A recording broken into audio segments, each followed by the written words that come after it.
Stick around. We're going to be talking about the gift of healing and faith.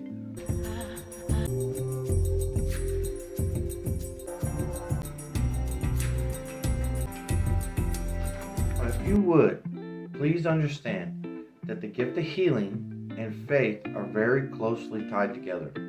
This is why some people refer to it as faith healing. I would like to read to you Mark 6:5. Read with me.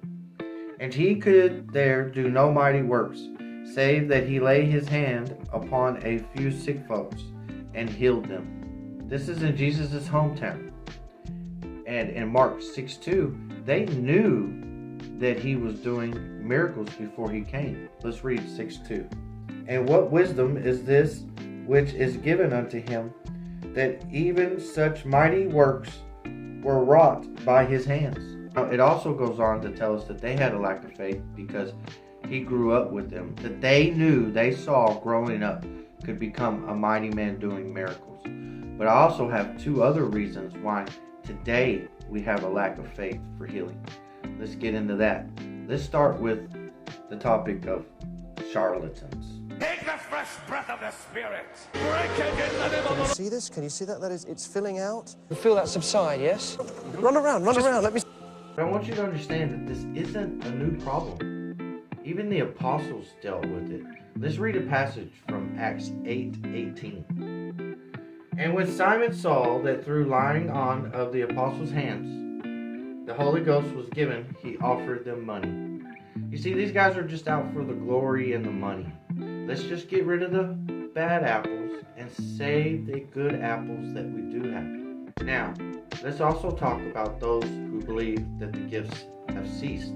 I believe that the sign gifts have ceased to authenticate the credentials of agents of revelation. Sign gifts that were wrought by the agents of revelation in the new covenant, namely the apostles.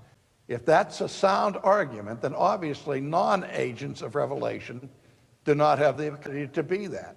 I'm just using him and what he said as an example because they like to use 2 points to say that the gifts of the Spirit are ended.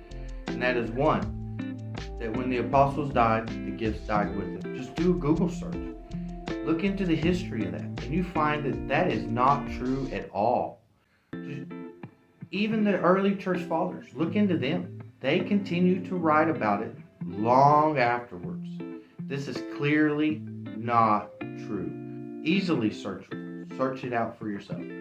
Now, the other thing they like to use is they like to use 1 Corinthians 13:8. Let's read it really fast. And whether there be prophecy, they shall fail. Whether there be tongues, they shall cease. Whether there be knowledge, it shall vanish away. Now see, this one talks about 3 gifts of the Spirit, not all of them. Nothing about healing. Now this one brings up 3. Prophecy, speaking in tongues, and the gift of knowledge. It says that those will cease. But if you continue reading, it says that it will cease when the completion comes. Now they try to make this about the completion of the Bible that we have today.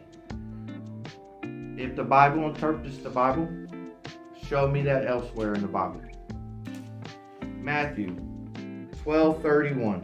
All manner of sin and blasphemy shall be forgiven unto men, but blasphemy against the Holy Ghost shall not be forgiven unto men. This is a gift of the Spirit. Don't blaspheme against it. Now that's all I have for you today.